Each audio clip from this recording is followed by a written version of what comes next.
Now the Three Martini Lunch with Greg Corombos and Jim Garrity. And welcome, everyone, to the Monday edition of the Three Martini Lunch. I'm Greg Corombos of Radio America, along with Jim Garrity of National Review. Thanks to Brett Winterbull for filling in for me on Friday. Good, bad, crazy martinis for all of you. As usual, we start with the good, and today is deadline day for signing up for the insurance that you have to get through the Obamacare exchanges or on your own without subsidies through the insurance carriers, and we have a few different tidbits of good martinis associated with that, some of them more ironic than actual good. Number one, you've got the fact that healthcare.gov down today, at least for part of the day, as people are rushing to comply with the law potentially. They, of course, will chalk it up to huge demand and huge volume for something they have to buy. Also, the White House countdown clock for folks signing up to Obamacare, not accurate. And the other good news is that even though the White House is spinning some enrollment numbers as hard and fast as they can here, Chuck Todd over at NBC says it's still going to be an albatross for Democrats this year. So, Jim, kind of a mixed bag as we get close to the clock striking midnight here. Yeah, I mean, let's note that obviously this is not what you want to see on your final day when allegedly all the procrastinators will be signing up and stuff. All of a sudden, oh, sorry, site's not available. What really got me was the fact that they said, according to the graphic up on the site, it was scheduled maintenance. Greg, does this mean some genius said, hey, let's schedule maintenance for the morning of the last day? Was this the person who genuinely thought that was the best time to do this maintenance? Or they're just using some sort of, we're having technical difficulties message you used to get on broadcast television when the signal went down and stuff like that. Bob Wazinski, I believe is his name. I always mangle his name every time I say it. It raised as a column out, which is a really good point. Obviously, the first question is, of these 6 million that they're touting, by the end of the day or by the next couple of days, we should get some number higher than 6 million that the administration will release with fireworks and great fanfare.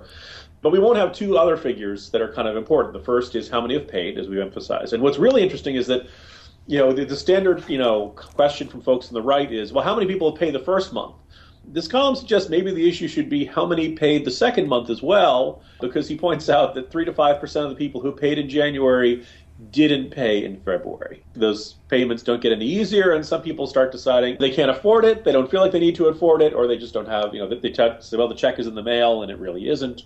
But the second one is how many of these people who've signed up, 6 million, and I'm making air quotes as I say 6 million, didn't have insurance before, and how many people had insurance before, had it canceled under Obamacare with, if you like your plan, you can keep your plan, and then had to sign up for new plans. And I know at least a couple people who are in this category. In other words, what is the net reduction in the number of uninsured? This column suggested that up to half of the people who are signing up right now had insurance before. So if that's the case, and let's say it's 6 million and change, and of those 3 million had insurance before, then we passed a law because of the intense crisis of 30 million to 40 million uninsured people in this country, Greg. 5 years later, first year of implementation, the exchanges are open, and we've reduced it by 2 to 3 million. That's not that much. And in the process, we've caused this enormous grief and aggravation and higher rates and higher copays and higher deductibles, and doctors aren't happy with it and hospitals aren't happy with it. All of these problems have been done in the name of a cause that I think, there's actually a pretty broad agreement about. It'd be nice if people who didn't have insurance could get insurance. We've mitigated one problem by about 2 million people and caused enormous headaches for millions upon millions upon millions of other people in this country. A massive failure in terms of policy when you create more problems than you solve. As encouraging as Chuck Todd's Senate forecast was, that this will still be an albatross for a lot of different Senate Democrats, both incumbent and challenger, he also had another analysis about where we stand with Obamacare that has a lot of people on the right scratching their heads. Here's a couple of his comments as he was speaking with Matt Lauer on the Today Show. But I think in the big picture here, you got to remember where they started. There was real fear inside the White House that this law could collapse, that they wouldn't get here. So at a minimum, it means the law is unrepealable, Matt. It means that it's here to stay. So then we've advanced to the next part of the debate is, okay, then how do you fix the problems that people think are there?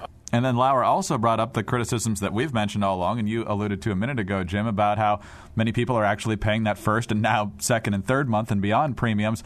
And Chuck Todd says, no, nobody's saying they're cooking the books here. I mean, the $6 million is pretty real. There's been an insurance company examination about who's been paying, and they say so far it looks like over 80% of those who have signed up have actually paid in the first month. So, if 80% of $6 million is about $5 million, Greg.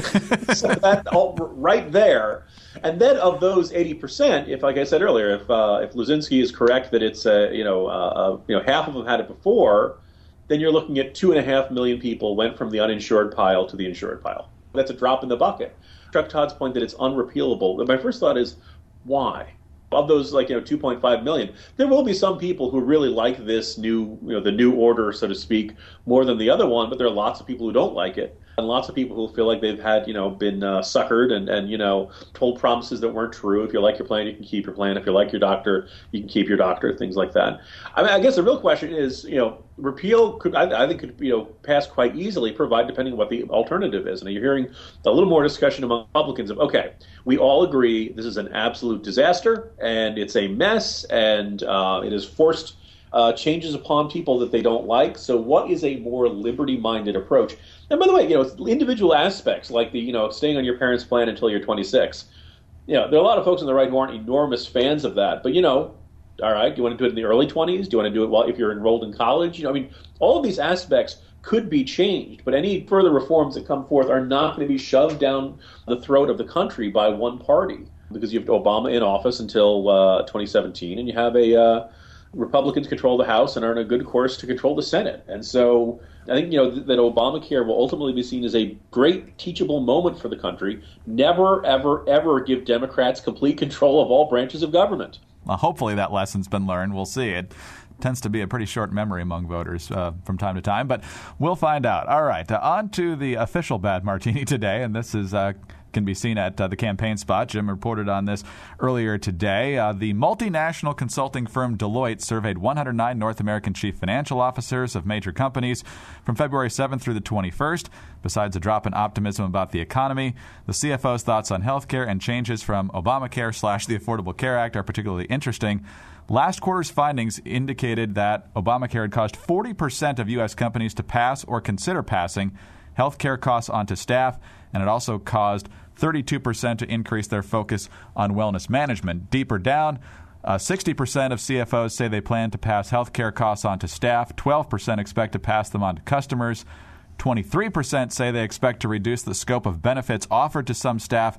16% expect to reduce the level or value of benefits provided. So, Jim, when we keep talking about the number of people negatively impacted like we just were compared to the people who might be in a little bit better a situation, the numbers are really heading in the wrong direction for this administration and, unfortunately, and more importantly, for the country as a whole. Two things that kind of jumped out at me. One is the sheer number who say the healthcare costs are going on to staff. Remember, as people in the individual markets started getting their plans canceled, the spin from the administration afterwards was, well, okay, so we kind of louse things up in the individual market, but for most Americans who get insurance through their employers, it's not going to be that big a deal. You won't even notice it. Everybody go back to sleep, go back to watching Dancing with the Stars and stuff like that. And it turns out, well, actually, no.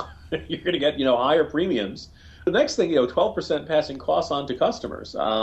Most intriguingly, says energy and resources is the field that is most likely to cite this approach.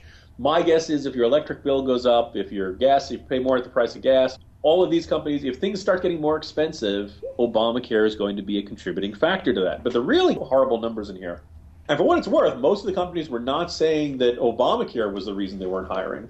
Basically, nobody's feeling good about the economy and likely to hire. Particularly in the United States, it's we were at 1.7% was a projection of the increase of hiring there. Now we're down to 1.1%. This is one of the lowest in the history of the survey. The economic news has been kind of sputtering along. There's been really bad months, past couple of months because it's the winter, lots of snow. You can't do home construction because of winter. Everything people were making their explanations for why the economy was looking bad.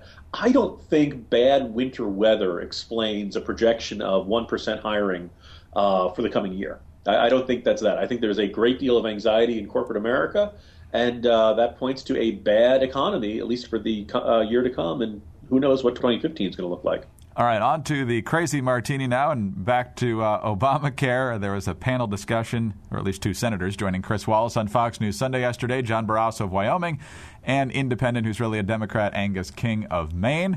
And towards the end of the conversation, Chris Wallace asked a couple of pointed questions of Senator King and got an interesting response. Here's how that went. 2 points, if I may, sir. One, then why is Harry Reid saying he's not going to allow a vote on the fixes? And two, speak directly and briefly, because we're about to run out of time, to Senator Barrasso's comment about the fact that a lot of doctors, a lot of hospitals are being excluded by what Obamacare is offering. No, that's a big, there's no such thing as Obamacare. You can't sign up for Obamacare. You sign up for an Anthem policy or an Aetna policy or a WellPoint policy. It's private insurance, and private insurance companies have been doing closed networks for years.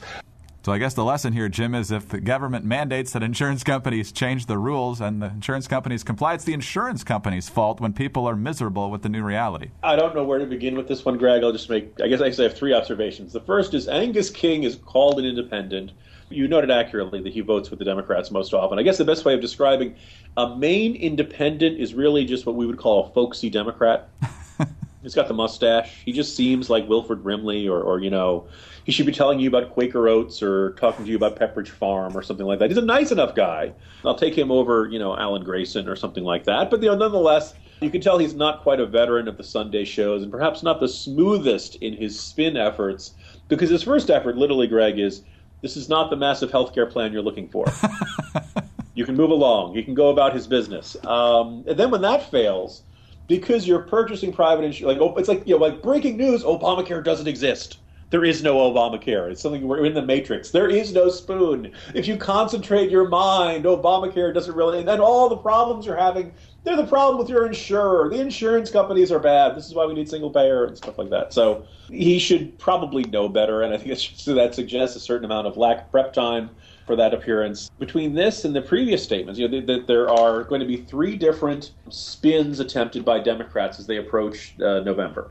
The first is that everything's going fine. David Plouffe did that at one of the Sunday shows.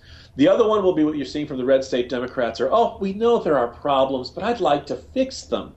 Those fixes never actually get written down into legislation. They never get introduced, and they certainly never get past the Senate. And then the third one will be just kind of a denial that Obamacare exists, that Angus King demonstrated here, and we'll see how that one plays. Because if it's a sufficiently low information voter, you can turn out that, it was all mythical. It didn't really exist. It was this big hoax, haha, everybody go back to the healthcare plan you had before. Does that mean Pajama Boy never happened? In a way, actually, this should be the Republican slogan. Erase Obamacare from history. Turn back the clock. What's intriguing is you'll see probably the Obama administration and Obama in his little bubble, utterly convinced that this is a sterling success, will probably go with slogans like "We can't turn back the clock." When in fact most Americans are like, I like the old plan. I was paying less, and I could have the doctor I had, and turning back the clock sounds pretty good right about now. Happy deadline day, everyone. Deadline-ish day, remember. That's true. If you say, I tried, I just couldn't get through, then you're allowed to buy it like mid-April, kind of, I guess. Maybe May, So, anyway. All right, Jim, have a good day. We'll talk to you tomorrow. See you tomorrow, Greg. Jim Garrity of National Review. I'm Greg Corombos of Radio America. Thanks so much for being with us today.